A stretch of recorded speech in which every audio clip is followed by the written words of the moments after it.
Some viewers may find the following video disturbing or offensive, so viewer discretion is advised.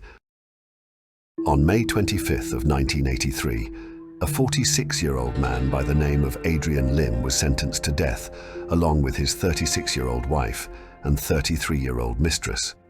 The heinous crime they had committed was the murder of two young children, 9-year-old Agnes Ung and 10-year-old Ghazali bin Marzuki.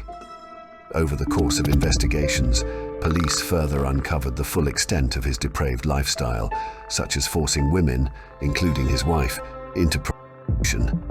This is the dark but true story of one of Singapore's most notoriously infamous murder cases, the Toa Payoh ritual murders. Born January 6th of 1942, Adrian Lim was the eldest son of a low-income family and was a secondary school dropout. After working various jobs, he found employment as a bill collector at a commercial broadcasting station, Rediffusion Singapore, in 1962. At the age of 22, he converted to Catholicism when he married his childhood sweetheart and had two children with her. In 1970, Adrian Lim bought a 3-room flat on the 7th floor of Block 12, Toa Payoh, which would sadly be the location of his various despicable acts.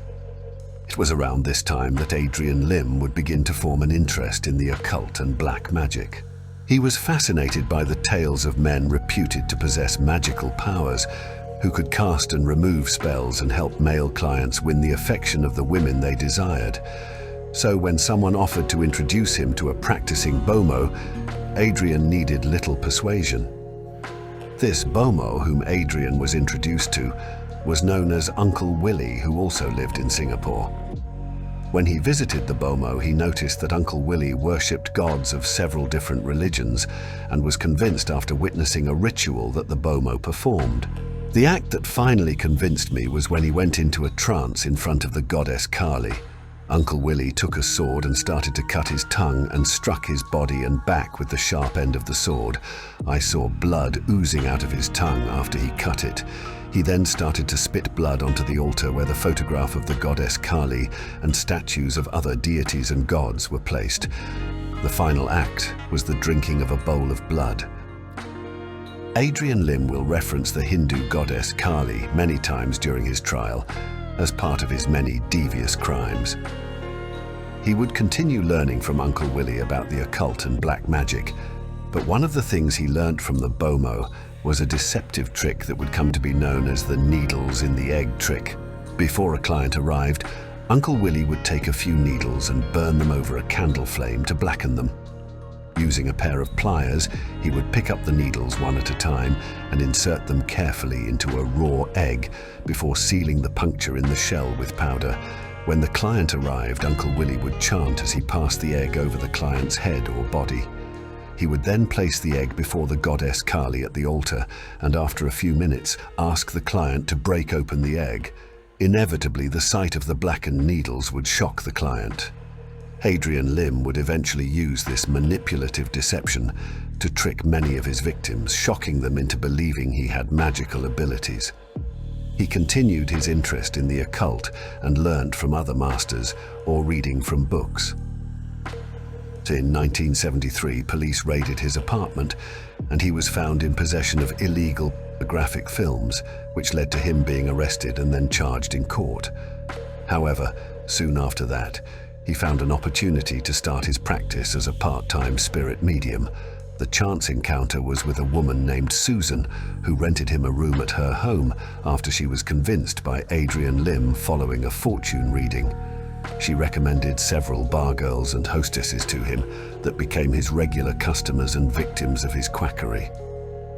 I came to know many girls, but only a few of them were fooled by me and submitted to I picked the girl who was the most gullible and had the most problems. Then in 1974, 3 bar girls, including an 18-year-old woman by the name of Catherine Tan, visited Adrian Lim to seek help about an alleged spell that had been cast on them. Adrian Lim then decided that he wanted to keep Catherine Tan as his mistress as he felt that she had the best body, and so he paid special attention to her in order to woo her. They eventually became closer, as Catherine had a troubled childhood, and he showered her with concern. Adrian would tell Catherine that he was dying and had a weak heart, so he needed young girls like her to help him with his ailment. This eventually led to them engaging sexually. But as if it wasn't enough, he convinced Catherine Tan that she alone was insufficient and told her to bring her younger sister, who was just 15 years old, and violated her for around 6 months. After some time, Catherine Tan started giving money to Adrian Lim regularly. When Adrian had a quarrel with his landlady, Susan, he was forced to stop his spirit medium practice, which meant that he lost his part-time income stream. And so, under the pretense that he needed money for heart surgery, he persuaded Catherine to prostitute herself in order to earn more money. Although reluctant at first, she agreed. He would also convince Catherine's younger sister into prostitution and take all the earnings from it. Adrian would tell Catherine to move in with him and his family, which of course made Adrian's wife very upset. This would eventually come to a head after 9 days, when the three had a heated argument that led to Adrian being stabbed with a kitchen knife by his wife, after which she ingested a large amount of pills in a suicide attempt. His wife would survive the attempt and divorce Adrian Lim. Now that his wife, who made it difficult for Adrian Lim to perform his occult practices at home, was out of the picture, he could use his flat to start his spirit medium practice again. He would then declare Catherine Tan as his holy wife and also started becoming violent towards her. The beatings continued about 3 or 4 times a month. If she pulled a long face because she did not like her work as a prostitute and stripper, he beat her. If she lost her temper, he beat her. Sometimes he pulled my hair, slapped me hard, and tore my clothes and kicked my legs. After each beating, my ears would ring and then my cheeks would swell as if I had mumps. Sometimes I had blue-black marks on my cheeks and thighs. Nonetheless, in June of 1977, Catherine Tan would officially marry Adrian Lim. Nothing would change, however, as he still continued to abuse her. He would also disgustingly convince her to have sex with her younger 16-year-old brother with the reason that it would preserve her youth. Adrian Lim would continue to use manipulative tricks such as the needles in the egg trick to deceive clients into believing he had magical powers. His customers would then make donations or purchase items from him, such as perfumes or flowers, that he said would help them. He would also continue deceiving his female clients into bed with him and declare them as his holy wives. By the time of his arrest in 1981, he had tricked his way to around 40 holy wives. A female client in particular by the name of Christina Chong was 18 years old when she met Adrian Lim. He told her that she was possessed by the devil, and she was convinced after seeing the needles in the egg. She then stayed in his flat for 3 months, where Adrian would persuade Christina into prostitution and send him what she had earned. Christina would send over $120,000 over the course of several years until the murders. On the 7th of January 1980, police were alerted to go to Adrian Lim's apartment. When they arrived, they found the lifeless body of a 25-year-old man inside Adrian's apartment. This man was Benson Lowe, and he was sitting next to an electric fan that was made to seem like he was accidentally electrocuted to death by the fan.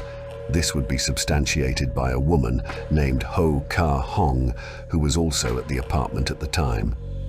Unfortunately, police investigations would not lead to anything substantial, and the coroner recorded an open verdict, meaning that the death was suspicious, but the coroner could not specify the cause.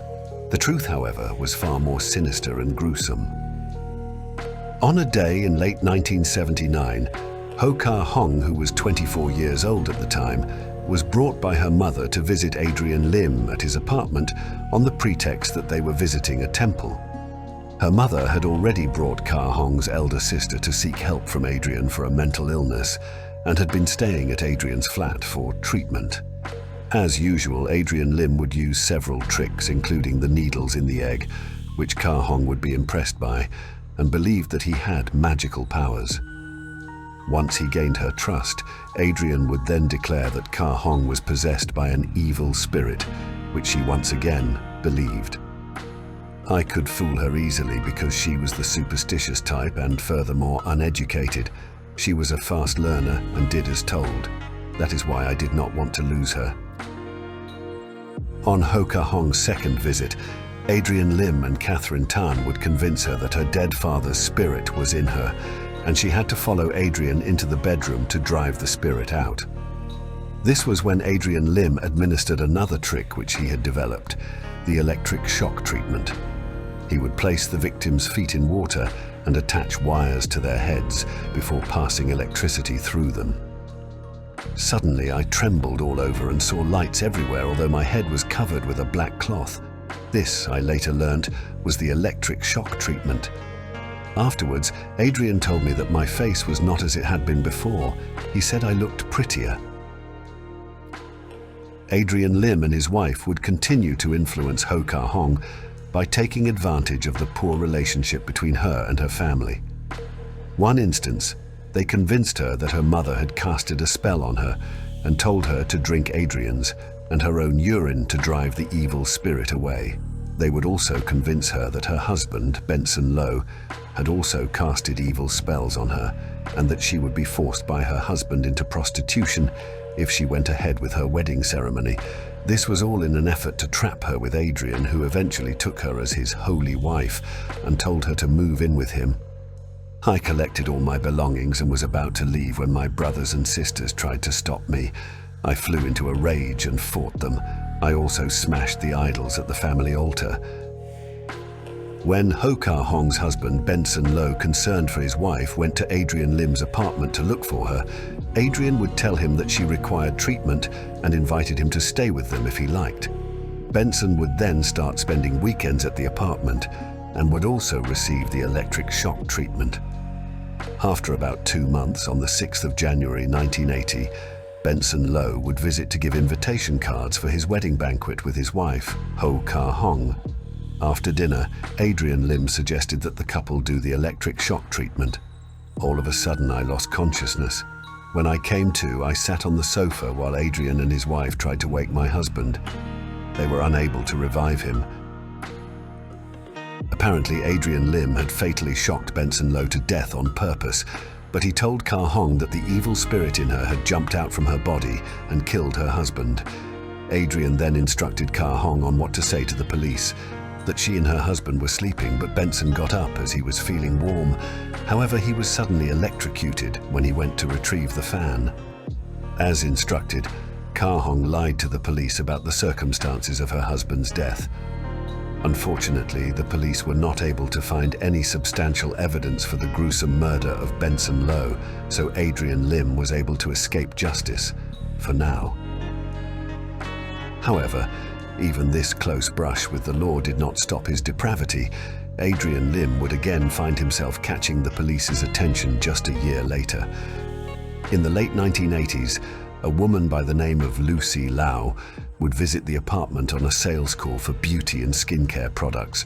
They would then become friendly, and one day Lucy would request a card reading after feeling disturbed following her grandmother's death. Adrian would take this opportunity to tell her that her grandmother's spirit was disturbing her, and the only way to fix that was to have sex with him. Lucy would not be convinced, however, so Adrian drugged her by mixing a tranquilizer into a glass of milk offered to her. Adrian Lim would rape her on another 4 occasions after this. After some time, Catherine Tan would call from Lucy Lau's home and ask Adrian Lim to come over immediately. When he arrived, Lucy's father angrily demanded to know what happened to his daughter when 2 men appeared and started beating Adrian up. The police soon arrived and Lucy accused Adrian of raping her. Adrian Lim was charged by the police for rape, and Catherine Tan was charged with abetment. They were allowed bail, and so were again out in public. Adrian was greatly upset by the rape report, as he saw himself as a ladies' man, and was deeply annoyed as the police required him to report to the police station every fortnight to extend bail. I thought that if I killed children at random and dumped their bodies, I could confuse the police and make them investigate the murders. and so not look into my rape case thoroughly. Adrian Lim would instruct his wife and mistress, Catherine Tan and Ho Kah Hong, to bring back 3 young children each for him. He explained to them that this is so he could sacrifice the children to the goddess Kali and take revenge on Lucy Lau. So one day in December of 1980, Adrian called Kah Hong, who was now staying separately, to bring him the fish. Fish was the code word they used to refer to the children, and so Kah Hong did as she was tasked and brought a 10-year-old Indian girl to Adrian's apartment. However, Adrian Lim rejected the Indian girl as he was afraid it would offend the Hindu goddess Kali. They gave the child $2 and sent her away. The next child was a 10-year-old Chinese girl, but Adrian also rejected her and commented that she was too skinny and might hurt his penis if he had sex with her. The third child was another Chinese girl, but she was reluctant to enter their apartment. She was eventually persuaded to enter. Adrian Lim would then feed her some sedatives, and when the child felt groggy, she smartly and quickly used their telephone and called a friend to inform of her location. Upon seeing this, Adrian got scared and quickly sent her away. The next child, however, would not be so lucky. On January 24th of 1981, a 9-year-old Chinese girl by the name of Agnes Ng was waiting for her elder sister's religious class to end at the Church of Risen Christ, which was just within walking distance to Adrian Lim's apartment. Ho Kah Hong spotted her there and managed to persuade her to follow her to the apartment. Adrian then drugged her with Dalmadorm, a drug which had a sedative effect, and then proceeded to sodomize the child. Thereafter, Adrian Lim would prick her fingers with a needle and suck blood from it. He told his wife and mistress to do the same. They then brought the child into the toilet and drowned her in a tub of water. Adrian would then shock her with electricity to ensure that the girl was dead. The wicked trio then stuffed the lifeless body of Agnes Ng into a bag and left the apartment to find somewhere to dump it. They would eventually leave it at the lift landing of Block 11 Toa Payoh, which was just a block away from their apartment block, Block 12. When the Singapore police arrived at the gruesome scene just hours after, they found the body of Agnes Ng, naked and stuffed in a bag, with evidence of asphyxiation and sodomy. She had already been reported missing by her family the night before. The police launched a thorough investigation and questioned more than 250 people in the vicinity. However, they were unsuccessful in finding any substantial clues. Unfortunately, this was not the end. Adrian Lim would get annoyed again and remark that police were still harassing and disturbing his sleep as they required him to report to the police station to extend bail for the case of Lucy Lau. On February 6th of 1981, barely 2 weeks after the first murder, Adrian Lim would again call Ho Kah Hong and tell her to bring him another child. She would find a 10-year-old Malay boy by the name of Ghazali bin Marzuki at a playground in Clementi playing with his 2 cousins. She would approach him and ask Ghazali for help to carry things from a friend's house. Unfortunately, Ghazali would kindly agree to this, and he followed Kah Hong into a taxi. Once Ghazali was brought to Adrian Lim's flat, he would be drugged just like Agnes. However, Ghazali seemed to take a long time to fall asleep, so Adrian decided to tie him up. Ghazali then started to struggle, so Adrian struck his neck. Catherine Tan and Ho Kah Hong also did the same, and Ghazali stopped struggling. Adrian Lim then took a syringe, drained some blood from the incapacitated young boy, and then drank the blood from a glass. Again, Catherine and Kah Hong also drank the boy's blood. They then took Ghazali into the toilet and drowned him, with Adrian Lim once again electrocuting his victim to make sure that he was dead. The 3 then went out for a seafood supper, presumably since it was not late enough in the night to safely remove the body. Once midnight had passed, Catherine Tan would stay in the apartment to clean it up while Adrian Lim and Ho Kah Hong started to move the body. Blood would keep streaming out from the victim's nose, even though they had tried to stuff it with cotton wool. They moved Ghazali's body to a tree between Block 10 and Block 11 Toa Payoh, which was just a couple of meters away from where Agnes's body was left. Whilst returning, Adrian Lim would notice bloodstains along the corridors, staircase and lift leading up to their apartment. He quickly told his wife and mistress to clean up the bloodstains nearby. People who incidentally walked past them would notice them behaving suspiciously, but Adrian Lim would brush it off by shouting aloud that they were looking for a ring.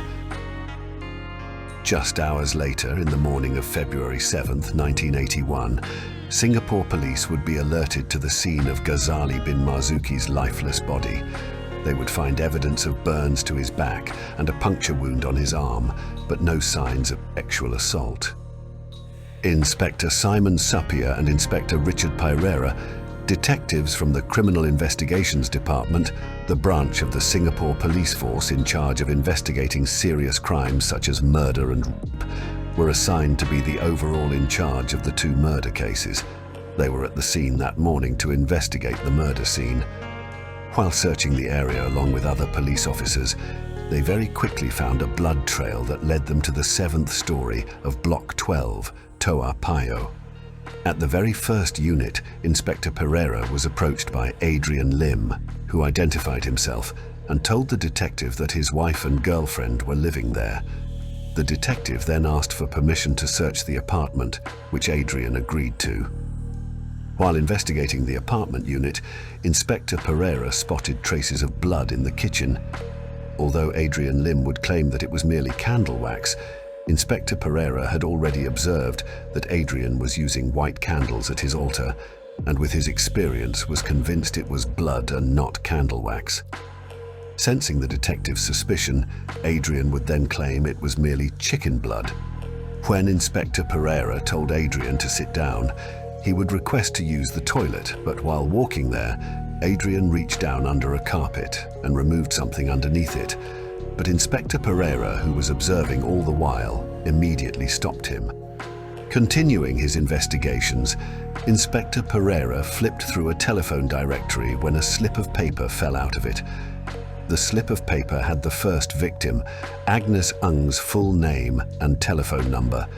He then noticed a notebook with the second victim's name, Ghazali bin Marzuki, along with an address and phone number.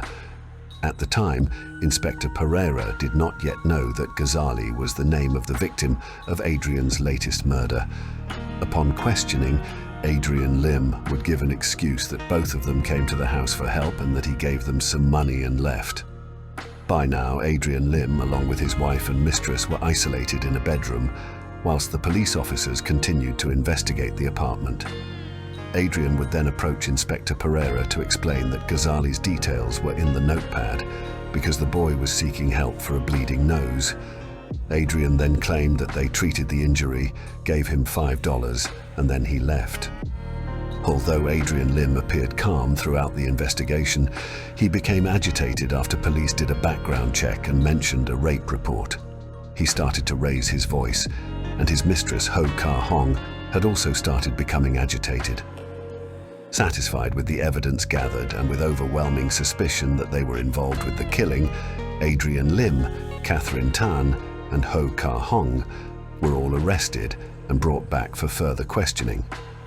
This was only hours after Ghazali bin Marzuki was found.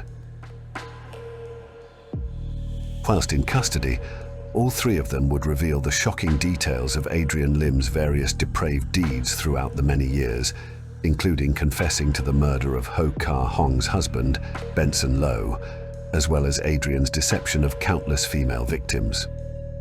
Their trial began March 25th of 1983, roughly 2 years after their arrest, and it lasted 41 days, which was the second longest trial to be held in Singapore at that point in time. Singapore was a relatively peaceful city-state at the time and had a low crime rate, so murders, especially one with such bizarre details, spurred public curiosity and imagination. Newspapers covered the story extensively, and the public gallery into the trial was always full. All three defendants admitted to the murders very quickly after their arrest and throughout their questioning, but for a crime on the magnitude of murder, Singapore's law required prosecutors to prove that the three defendants committed the crime beyond all reasonable doubt. With all three staring at the death penalty, which was the punishment for the crime of murder, The three defendants did not dispute the killings, but instead focused on reducing their sentence by diminished responsibility due to mental illness. This strategy eventually did not work. On May 25th of 1983, the verdict was delivered. Adrian Lim, Catherine Tan and Ho Kah Hong were found guilty of murder and sentenced to death.